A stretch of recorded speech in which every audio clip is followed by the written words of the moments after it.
Hola, bienvenidos a un nuevo vídeo del tutorial de introducción a la microeconomía. Hoy vamos a ver los costes de la empresa en el corto plazo. En el vídeo pasado vimos las productividades tanto medias como marginales y la producción de la empresa para cada nivel de factor variable. Es decir, vamos a tener que nuestra función de producción en el corto plazo era y no X, que es el producto, era igual a una función de producción que dependía del capital y del trabajo, que eran los factores productivos. Si estábamos en el corto plazo, esto estaba fijo de tal forma que nuestra función de producción es realmente F de L. Implícitamente está el capital dentro como un factor fijo, como un factor fijo, un número aditivo, multiplicativo o como esté dentro de la función de producción concreta. Bien, pues entonces, en función de ello, vamos a tener lo siguiente.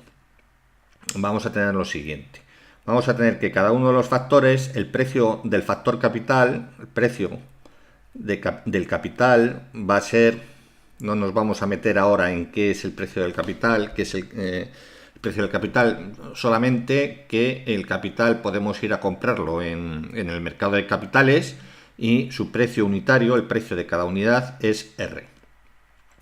Y el precio del trabajo, que será el precio de una unidad de factor trabajo, va a ser W.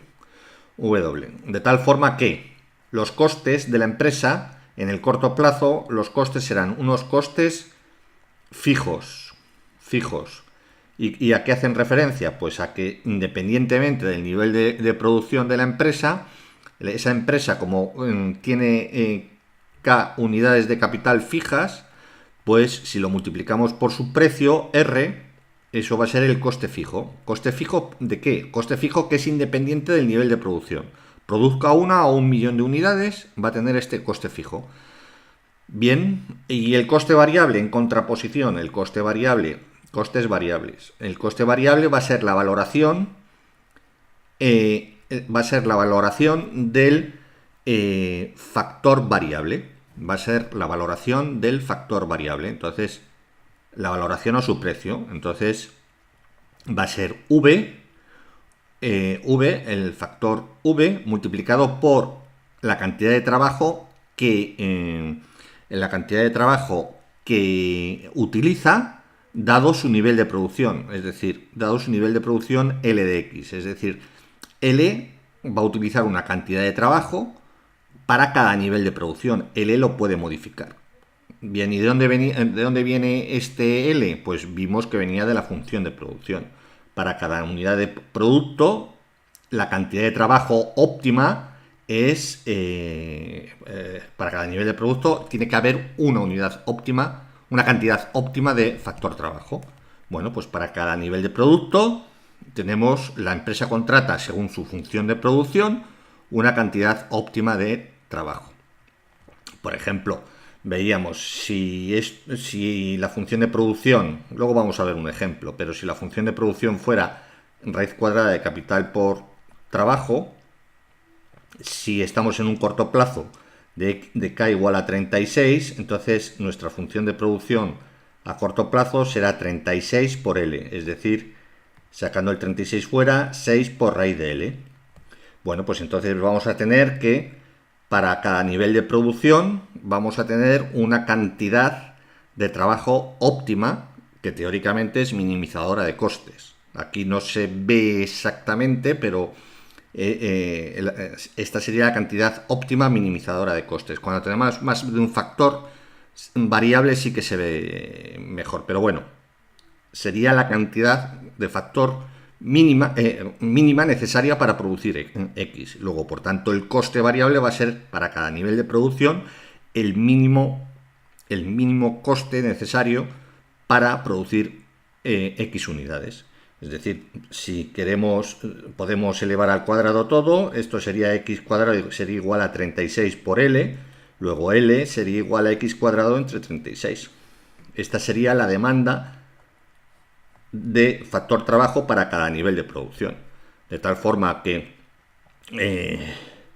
para producir X6 unidades, La empresa va a contratar, sustituyendo aquí 6 al cuadrado entre 36, 6 por 6, 36, una unidad.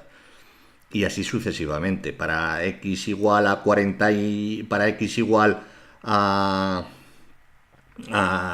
8, pues esto es igual a 64, 8 por 8 es 64 entre 36. Estas serían las cantidades de factor trabajo que la empresa contrataría, que es variable con respecto al nivel de producción. Bien, pues ya lo tenemos. Borramos aquí y por tanto vamos a borrar. Tenemos la estructura de costes.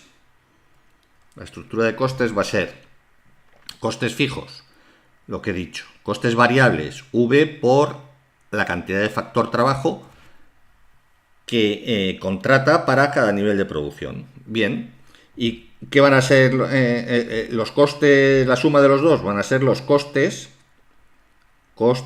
totales, que va a ser el coste total, coste total, lo vamos a llamar así, va a ser el coste fijo más el coste variable que depende del nivel de producción. ¿Vale? Bien. Y ahora nos podríamos preguntar en términos medios. En términos medios,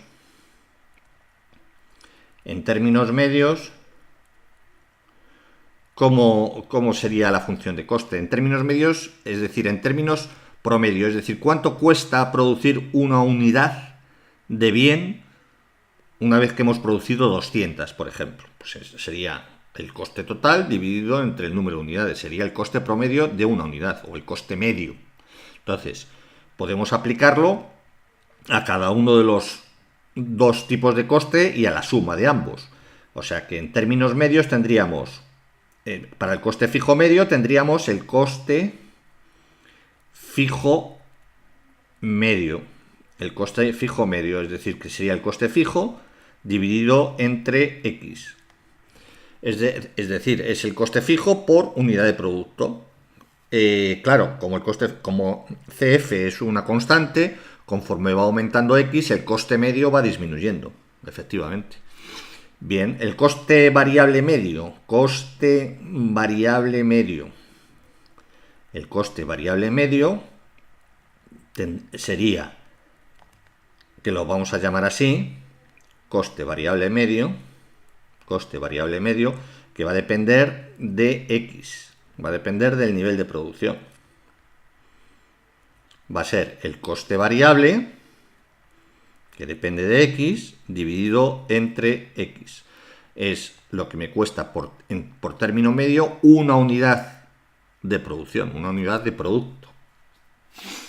¿De acuerdo? Que sería, esto ya no es decreciente necesariamente. Y, por último, tendríamos el coste. El coste fijo medio lo denominamos CFM. Y el coste total medio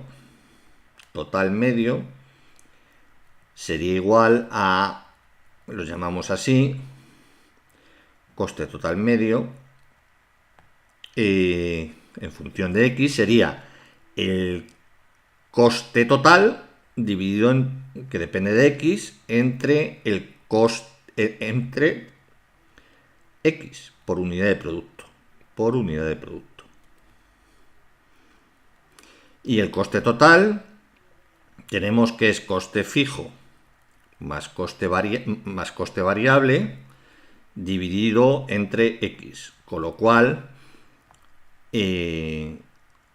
deshaciendo, poniendo los sumandos separadamente, tenemos coste fijo entre X, coste variable entre X, es decir, que el coste total medio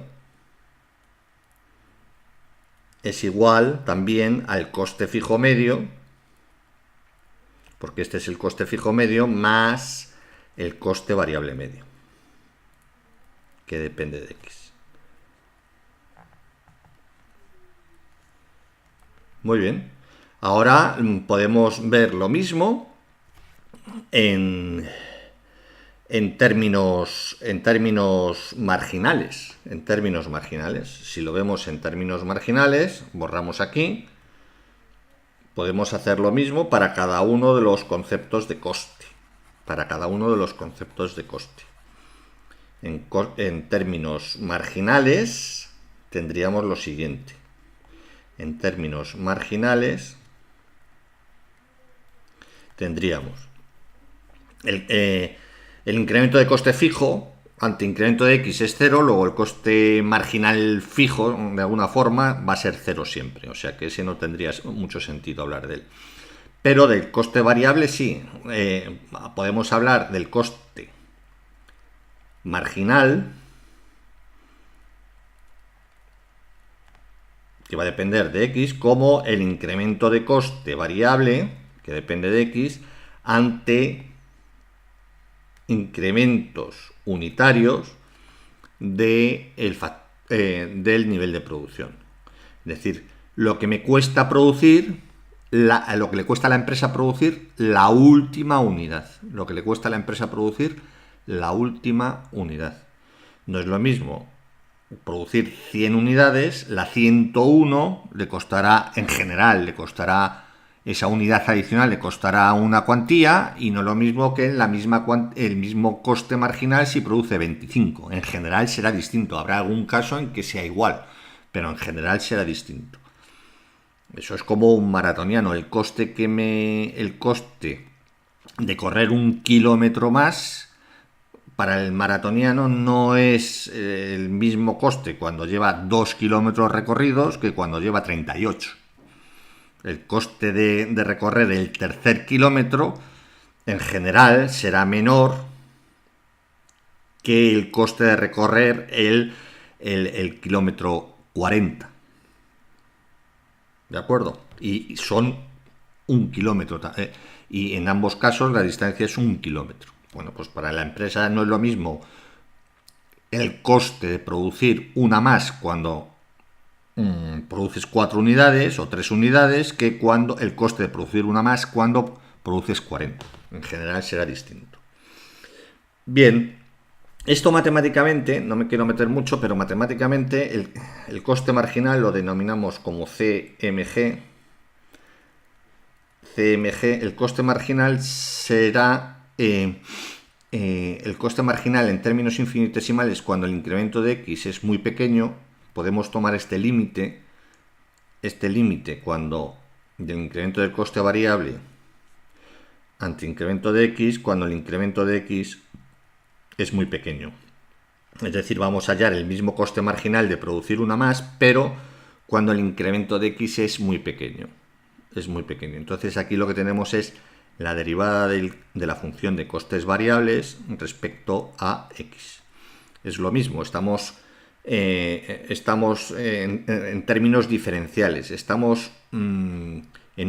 Tendríamos un coste marginal para cada uno de los niveles de producción. Lo que nos daría es el coste marginal, el coste de producir una más, cuando el incremento de X es muy pequeño. El coste de producir una más cuando el incremento de coste es muy pequeño. Bien, que sería este cociente que es el diferencial de coste ante diferencial de X. Este sería el cociente de producir una más. El diferencial de CV, suponemos que es 2, por ejemplo, y el diferencial de X es muy pequeño, 0,0001. Si dividimos en 2 entre 0,001, lo que nos va a dar es el coste marginal de producir una unidad física más, pero lo estamos contabilizando para cada uno de los puntos y cuando el incremento es muy pequeño. Bien, el coste marginal también podemos ponerlo como el incremento de coste total, coste marginal, el incremento de coste total, coste marginal de X, como el incremento de coste total ante incremento de X. Lo vemos, incremento de coste total es incremento de ¿qué? El coste total, que es el coste fijo más el coste variable ante incremento de X.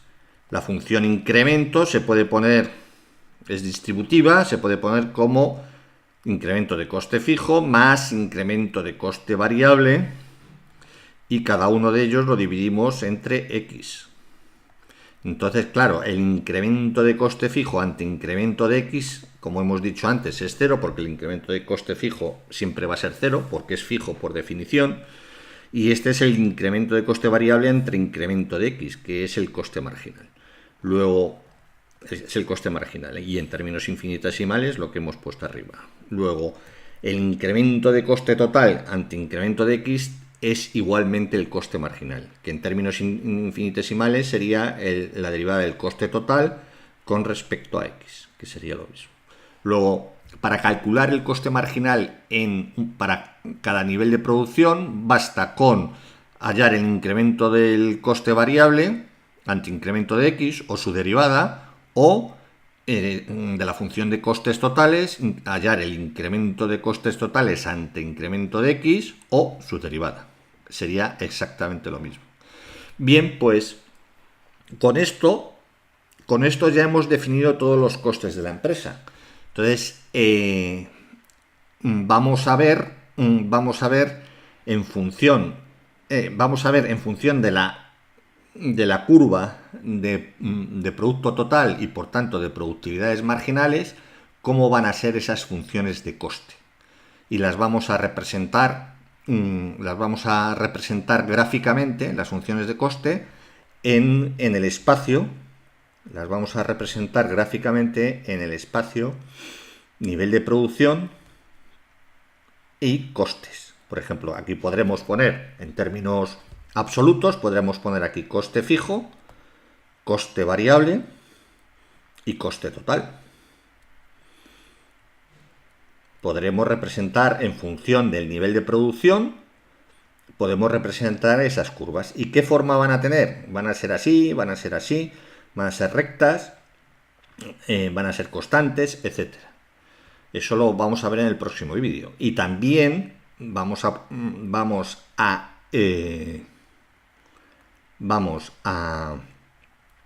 dibujar también, a ver la estructura de costes de la empresa en términos medios. Entonces aquí pondremos coste fijo medio, coste variable medio y coste total medio. Y vamos a ver cómo serán esas funciones. Serán así, serán así, serán así, serán así. Y en función de cómo sea la tecnología de la empresa que viene dada por la función de producción, valga la redundancia, así tendremos las estructuras de costes de la empresa. Bien, ¿para qué sirve esto? Sirve para dos cosas fundamentalmente. Para dos objetivos. Uno, para simplemente saber la estructura de costes de la empresa y cómo funciona esta empresa, una empresa típica en microeconomía. Y dos, ¿para qué sirve esto? Otro objetivo es que estas funciones de coste van a estar relacionadas con la obtención de la curva de oferta de la empresa. Es decir, sabiendo la estructura de costes de una empresa típica, vamos a deducir la curva de oferta de la empresa, que era uno de los elementos fundamentales de un mercado. Teníamos la demanda y teníamos la oferta. Bien, pues de aquí vamos a obtener la función de oferta. Muy bien, pues en el próximo vídeo vamos a estudiar la forma de esta estructura de costes y veremos algún ejemplo. Si os ha gustado el vídeo podéis dar un like y, como siempre os digo, si tenéis alguna duda, además podéis hacérmelas llegar, hacérmelas saber a través del canal. Y, como siempre digo, también os invito a que os suscribáis a mi canal para esto y mucho más. Muchas gracias, hasta la próxima.